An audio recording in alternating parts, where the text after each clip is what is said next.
Tendo calculado a armadura mínima que precisamos para qualquer secção, vamos passar então para o controle da fenilhação propriamente dito. E o controle da fenilhação no Eurocódigo é imposto por um valor máximo para a abertura de fendas. E o Eurocódigo especifica quais são os valores máximos para a abertura de fendas que nós devemos considerar. E especifica conforme a classe de exposição do que o botão está sujeito, qual é a combinação de ações que nós devemos usar e qual é o valor máximo para a abertura de fendas. Portanto, esta é a tabela que está no Eurocódigo. Tem duas colunas, uma para elementos de botão armado e pré-esforçado com botões armaduras não aderentes e outra para elementos de botão pré-esforçado com armaduras aderentes. Como nós não estamos a falar de pré-esforço, a única coluna que nos interessa aqui no caso é esta coluna da esquerda, ou coluna do meio, se quiserem. E, portanto, vocês veem que para o cálculo da abertura de fendas, a combinação que nós devemos usar é a combinação quase permanente de ações. E os limites são, para as classes X0 e XC1, um valor limite de abertura máximo de fendas de 0,4, portanto isto corresponde sobretudo a botões que estão no interior das estruturas, a botões protegidos, e para as outras classes uma abertura de fendas de 0,3 milímetros. Chamar a atenção que estes são os casos gerais, pode haver obviamente situações particulares em que os limites tenham que ser mais restritivos do que estes. Em qualquer caso, o dono de obra pode sempre impor valores mais restritivos do que estes que nós temos aqui definidos no Eurocódigo. O Eurocódigo prevê também duas formas para a verificação do estado limite de fenilhação. Uma é calculando diretamente a abertura de fendas, e portanto comparando a abertura de fendas com o valor limite para a abertura de fendas, e outra é através de mecanismos indiretos em que nós não vamos calcular diretamente a abertura de fendas. Além disso, prevê logo aqui no artigo 1º que se não houver flexão, aliás, se não houver tração axial significativa e se a espessura de uma das lajes não for superior a 200 mm, não é necessário verificar a abertura de fendas, desde que se tenham respeitado as disposições construtivas. Isto diz aqui neste artigo, portanto, o disposto em 9.3. 9.3 são capítulo 9 do Eurocódigo de respeito às disposições construtivas. Para além desta situação especial, nós podemos não calcular a abertura de fendas diretamente se limitarmos ou a tensão nas armaduras através do espaçamento dos varões ou através do diâmetro dos varões. E o Eurocódigo apresenta, portanto, dois quadros para esta situação. O quadro 4.2N pode ser usado para ações ou fenilhação devido a formações impedidas e para ações e limita o diâmetro máximo dos varões, e o quadro 4.3 pode ser usado apenas para ações. Ou seja, para fenilhação provocada por ações nós podemos usar quer o espaçamento, quer o diâmetro dos varões, para formações impedidas apenas o diâmetro dos varões. E, portanto, estas tabelas usam-se calculando a tensão na armadura e em função a que a armadura está sujeita para a combinação quase permanente de ações, então nós sabemos qual é o diâmetro máximo do varão. Por exemplo, para uma tensão na armadura de 320 megapascal, se quisermos uma abertura de fendas de 0,4, nós só podemos usar diâmetros máximos de 12 mm, diâmetros, uma abertura de 0,3 mm, diâmetros máximos de 10 mm, ou para uma abertura de 0,2 mm, diâmetros máximos de 6 mm. Alternativamente, para a mesma tensão, podíamos usar um espaçamento máximo de 150 mm para uma abertura de fendas de 0,4 mm ou um espaçamento máximo de 100 mm para uma abertura de fendas de 0,3 mm. Então podemos usar uma ou outra. Sendo que vocês têm aqui nas notas da tabela as condições que foram usadas para calcular estas tabelas. Se não forem verificadas estas condições, é necessário corrigir o diâmetro dos varões aqui. Qual é a minha recomendação que eu vos faço? Calcular a abertura de fendas sem calcular, aliás, verificar esta linha de fenilhação sem calcular a abertura de fendas, atualmente, com estas limitações do Eurocódigo, não faz sentido. Porque apesar de supostamente isto ser uma simplificação, na verdade obriga a calcular a tensão na armadura. E o cálculo da tensão na armadura é o que dá mais trabalho no cálculo da abertura de fendas. E, portanto, a partir do momento que nós calculamos a tensão na armadura, então não vale a pena estarmos a usar o método simplificado, vamos calcular diretamente a abertura de fendas, porque vocês vão ver que a maior parte do trabalho consiste precisamente no cálculo da tensão na armadura. Portanto, eu refiro aqui este método do Eurocódigo apenas porque está lá, e portanto é uma possibilidade, mas da forma que ele está apresentado, eu não acho que valha muito a pena. Além de que tem algumas incongruências, que é, tipicamente o que se usava era, para vigas, limitava-se o diâmetro dos varões, para lajes limitava-se o espaçamento entre armaduras. O Eurocódigo de alguma forma simplificou isso e vocês veem que para ações os espaçamentos máximos em vigas são praticamente sempre resistidos, porque os espaçamentos máximos dos varões, devido à dimensão das vigas, em geral são inferiores a estes que estão no quadro 4.3 e, portanto, se nós aplicarmos indistintamente este quadro para vigas, este quadro verifica sempre. E isso não é verdade. Portanto, temos que ter algum cuidado na utilização destes métodos simplificados e o que eu recomendo é que calculem sempre a abertura de fendas, porque não é tão trabalhoso quanto isso, uma vez que para aqui também temos que calcular a tensão nas armaduras.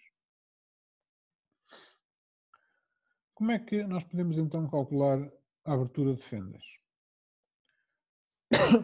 A abertura de fendas, o WK, é calculado pelo produto de dois fatores. Por um lado, do espaçamento máximo entre fendas e, por outro lado, da extensão relativa entre o botão e a armadura. Se os dois materiais tivessem a mesma deformação, nós não tínhamos abertura de fenda, quer dizer que o aço e o botão estavam a funcionar em conjunto, portanto não havia abertura de fendas. O que nós temos é que na secção das fendas há um deslizamento da armadura e, portanto, temos uma diferença entre a extensão na armadura e a extensão média no botão. E depois o Eurocódigo apresenta expressões para calcular esta extensão média relativa entre a armadura e o botão e o espaçamento máximo entre fendas. O cálculo da extensão média relativa entre fendas é dada por esta expressão que está aqui, portanto é o máximo de dois valores, um que é este que está aqui, sigma S menos KT, 1 mais alfa ρ vezes FCT sobre ρ efetiva dividido por AS, ou 0,6 sigma S sobre AS. Isto parece uma expressão muito complicada, mas vamos ver que não é assim tão complicada. Portanto, começando, sigma S é a tensão na armadura, depois da fenilhação, para a combinação de ações em causa. Portanto, sigma S é aquele sigma S que nós já tínhamos visto anteriormente. Alfa é a relação entre o módulo de elasticidade do aço e do botão. O FCT efetivo, mais uma vez, é a tensão de tração no botão aos 28 dias ou antes, se a fenilhação for prevista ocorrer antes. KT é um parâmetro que tem em conta a duração do carregamento, e portanto está aqui, vale 0,6 para ações de curta duração, vale 0,4 para ações de longa duração, o que quer dizer que para a verificação do estado limite de fenilhação nós usamos a combinação quase permanente e, portanto, o valor de KT que normalmente é usado é o valor de 0,4, porque corresponde às ações de longa duração. E depois temos este parâmetro aqui, ρP efetivo, que é a percentagem de armadura, mas a percentagem da armadura numa área em que efetivamente ela está a ser efetiva para controlar a fenilhação. E o Eurocódigo define essa área efetiva através destas figuras que estão aqui representadas, em que a área efetiva é a largura vezes uma altura efetiva, altura essa que é dada pelo mínimo de 2,5 H-D, H-X sobre 3 ou H sobre 2. E que tem a ver com estas condições que estão aqui representadas. Embora o Eurocódigo apresente a expressão desta forma que está aqui, na verdade, este primeiro termo, 2,5 H-D, condiciona sobretudo em vigas. Este segundo termo, H-X sobre 3, é condicionante sobretudo em lajes. E H sobre 2 condiciona sobretudo em paredes. Portanto, estes parâmetros têm a ver com estes três casos distintos, em geral. O primeiro, em geral, é para vigas, o segundo para lajes e o terceiro para paredes. Embora a expressão está colocada de uma maneira em que pode ser facilmente calculada para todos os casos. Sendo que x é a profundidade do eixo neutro. Para o cálculo do SR máximo, a expressão do Eurocódigo é esta que está aqui, 3,4C mais 0,425, K1, K2, o diâmetro do varão, a dividir pela tal percentagem efetiva. Em rigor, a expressão do Eurocódigo tem mais dois parâmetros, K3 e K4, que aqui nesta expressão já estão substituídos. Ou seja, este 3,4 e este 0,425, na expressão do Eurocódigo, aparecem como parâmetros que podem ser definidos no anexo nacional e que o Eurocódigo recomenda com os valores de 3,4 e 0,425. Estes coeficientes K1 e K2, o K1 tem a ver com a propriedade de aderência das armaduras, em que é 0,8 para varões de alta aderência e 1,6 para armaduras com uma superfície lisa, em geral as armaduras de pré-esforço, porque todas as armaduras para tão armados atualmente têm que ser nervoradas, com exceção da malha sol. Portanto, em geral, K1 aqui toma o valor 0,8 e K2 tem a ver com a distribuição de extensões na secção. E toma o valor 0,5 para flexão, 1 para tração simples e ε1 mais ε2 sobre 2 ε1 no caso de termos tração excêntrica. Temos aqui nesta figura, no caso da flexão, o ε1 é este valor que está aqui, o ε2 é 0, e, portanto, no caso das vigas, o valor toma sempre o valor 0,5, na forma com esta expressão que está aqui, não é? Porque o ε2 é 0, portanto fica sempre ε1 sobre 2 ε1 toma o valor 0,5. No caso nós temos tração excêntrica é que toma um valor diferente. E portanto também eu diria que em 95% das vezes os valores que nós usamos são estes que estão aqui, 0,5 para flexão e 1 para tração simples e ocasionalmente temos tração associada à flexão, tração composta, portanto temos aqui que usar esta expressão. Mas, portanto, como veem, de facto, o que dá mais trabalho aqui é o cálculo da tensão na armadura e o cálculo deste RO efetivo. E, portanto, não é a diferença entre calcular, em termos de trabalho, calcular a abertura de fendas de forma rigorosa ou de forma simplificada não é significativa, portanto, não sendo significativa, mais vale calcular a abertura de fendas e ter uma ideia mais real do valor para a abertura das fendas. Sendo a questão do cálculo da tensão na armadura crítico, é sempre bom nós termos umas expressões simplificadas que nos permitam estimar de forma rápida o valor da tensão na armadura.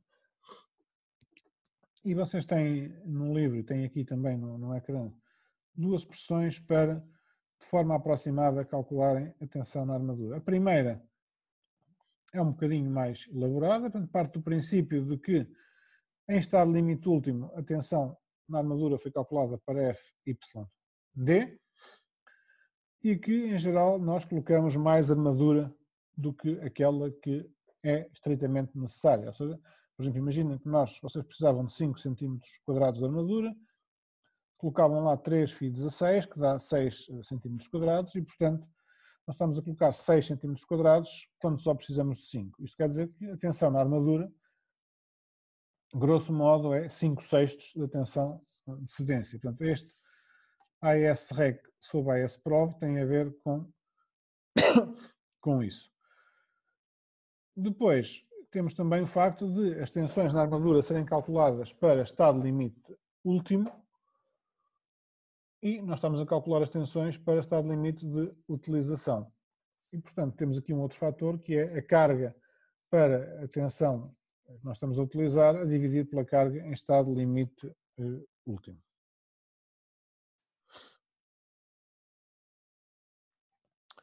Depois, temos aqui uma expressão que é bem mais simples do que esta e que funciona, em geral, bastante bem, que é simplesmente dividir o momento pelo braço e pela área de aço. Portanto, isto dá-nos imediatamente a tensão, sendo que o braço nós vamos considerar igual a 0,9D, que era igual, por exemplo, ao que usávamos para o esforço transverso. E apesar de estarmos em regime elástico, este procedimento funciona relativamente bem. Portanto, isto é sempre uma forma aproximada de nós calcularmos a tensão na armadura. E é sempre uma forma também de, mesmo quando calculamos de forma rigorosa, fazermos uma verificação e ver se a tensão que nós calculamos é razoável, porque este valor não há de ser muito diferente do valor da tensão real. Obviamente poderá ser diferente, mas não de uma ordem de grandeza diferente. E, portanto, se este valor der muito diferente, vamos verificar as contas e ver o que é que aconteceu.